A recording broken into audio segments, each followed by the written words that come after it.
Hey, this is Notser, and this is 0.5.7 builds, and this is basically just a build wish list. Comment what you want to see in 0.5.7. The modules are going to be different. Obviously, it's much easier for me to try all the builds on ships that maybe you don't like right now. Maybe you want a better, more enjoyable experience. For someone like me, I don't like ships with really slow turret traverse. I find that offensive. And speak of the devil, it's the Mogami 155mm guns with a 42-second turret traverse. 46 seconds. It's terrible. Battleships have 50 seconds, 45 seconds turret traverse. So that tells you how bad it is.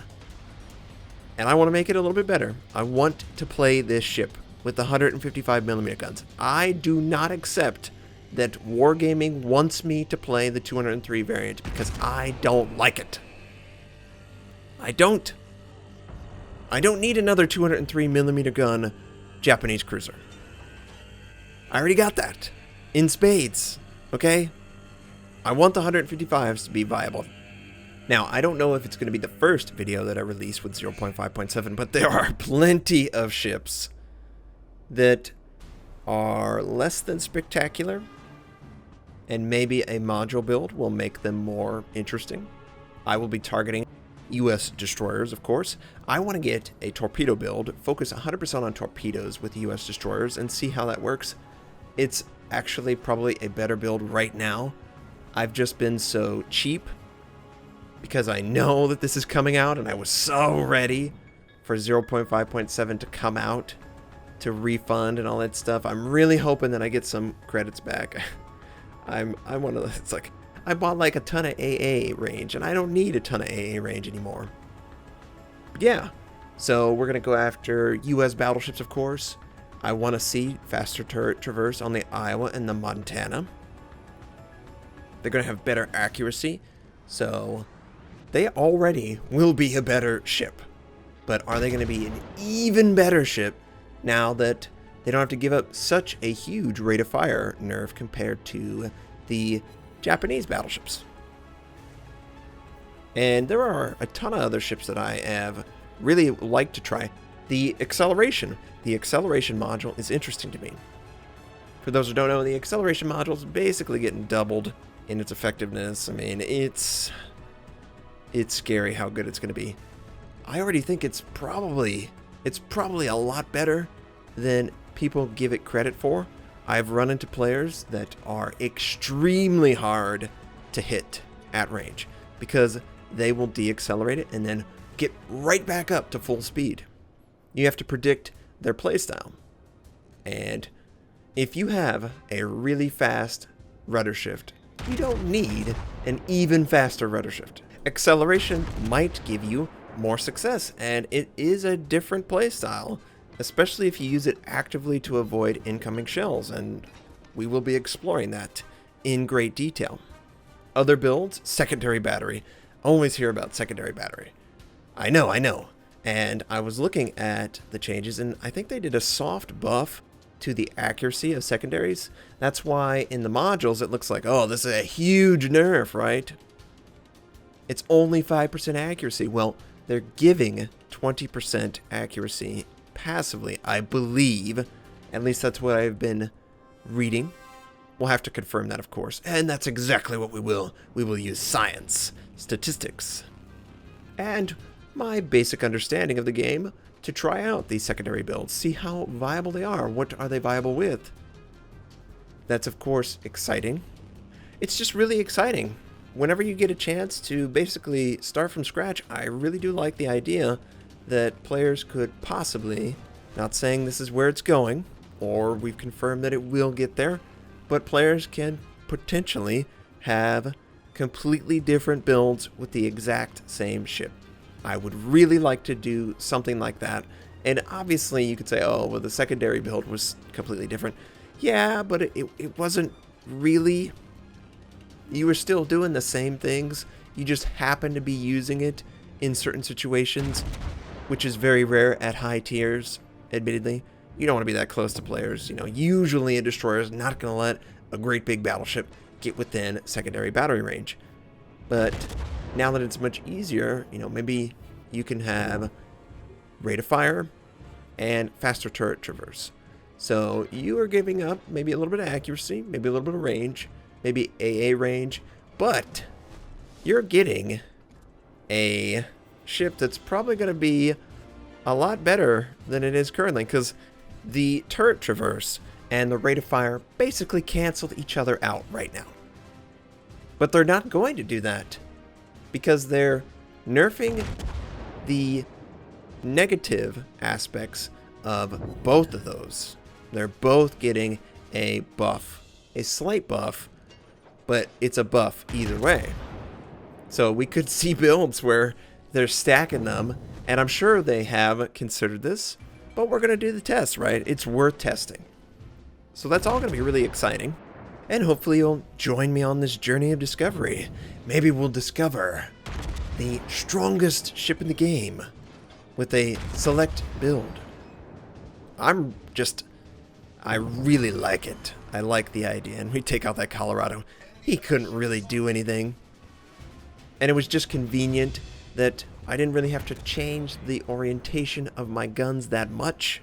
It is so crippling to play this ship and try to engage targets that aren't all on the same side.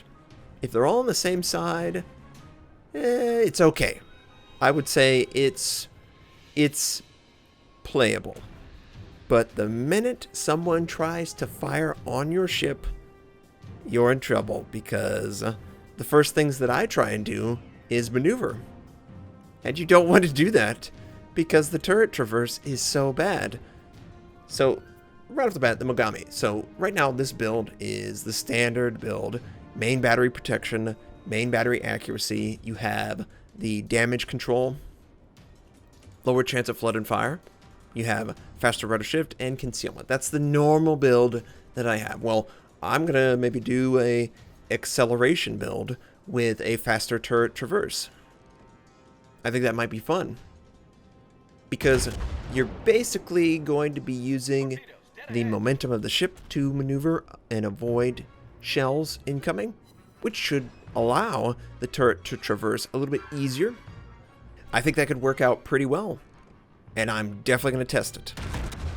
And acceleration is probably going to work its way into most of my destroyers, I think. After all the changes, it's really awesome. I think, you know, I'm just predicting here. I think acceleration might be the better skill to take. I think you might only take the rudder shift if you're in maybe a Soviet cruiser and battleships, basically. That's how big of a buff the acceleration, and it's already really good. It's just one of those things where I want to avoid torpedoes. Oh man, I took a huge shot there from that Iowa. And I didn't even get to have the guns on the target until I waited. That's the real frustration. Anyone who's played this ship since the nerfs knows exactly what I'm talking about. Oh, we know. It sucks. And yeah. So just think of a build. It doesn't matter the tier. Although I will admit, the less modules that I can load onto the ship, the less changes are going to occur to that ship's playstyle since the patch. So, trying to get into a tier 3 match, I mean, I don't really have a lot of modules to select, right? So just think of a build, think of a ship that you'd like to see, and just suggest it in the comments. If we discover a ship and a module and a skill build that we never considered, well then maybe the game's going to be stronger for it. I know, for me personally, I don't think a lot of people were trying the concealment battleship builds until people started playing them. I think everyone defaulted to, you know, let's go super survival. Yeah, of course, we're instantly detected at the beginning of the match, but at least we can put out the fire extremely fast. All the level 5 skills are crap anyway. Why would you take it? Well, you know what? I like concealment. And that's what I've always played on my battleships. And it's spread a little bit. I'm not, of course, I'm not the original But I do have videos that tell you exactly how I built for that match and explain it in detail so you can copy. And we're going to do that with the modules. We're going to discover a little bit of power. I want power back in my Mogami. I want the tier 7 and the tier 8 American cruisers to be fun. More fun than they are right now. You know, yeah, some players are like, oh, those are my favorite. I'm sure they are. But you must admit, the Des Moines, the Cleveland, those were very strong cruisers in their own right, period. And the Pensacola, the New Orleans, they're just pretty average. You know, they're middle of the pack on their cruisers, maybe even below average. And maybe a build's going to make them above average. So we'll find that out. We'll have fun with that. As far as this game is concerned, I've just been at near max range, trying to hold objectives, trying to do damage, trying to maneuver, and every time that I see a target possibly firing on my position, I'm reorienting a little bit, and you just notice that every little turn of the rudder makes the guns almost impossible to fire. They have such terrible turret traverse that it's nearly impossible to do anything defensive in your ship without reducing your offensive capability. And of course, you see the screen. It's pretty average. We helped our team win the game. We were top on the team. I don't know how that was happening, but whatever. I hope that you are thinking about builds. Share your build. I hope everyone is excited for 0.5.7. I hope everyone has a fantastic day, and I'll catch you next time.